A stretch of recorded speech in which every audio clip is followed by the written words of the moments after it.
Welcome to our channel. In today's video, we'll show you how to view blocked spaces on Gmail with the latest updates.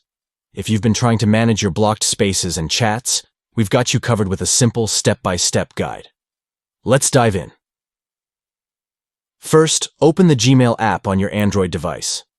Once you're in the app, look for the menu icon, which is represented by 3 horizontal lines, located in the top left corner of your screen. Tap on this icon to open the side menu. Next, scroll down and select Settings from the menu. This will take you to the Settings page where you can manage various aspects of your Gmail account. If you have multiple email accounts linked to your Gmail app, make sure to choose the specific account you want to manage. After selecting your email account, look for the option that says Manage Blocked Spaces and Chats, and tap on it. This will bring you to a list of all the spaces and chats you've blocked, so you can review and manage them as needed. And that's it. You've successfully accessed and managed your blocked spaces on Gmail.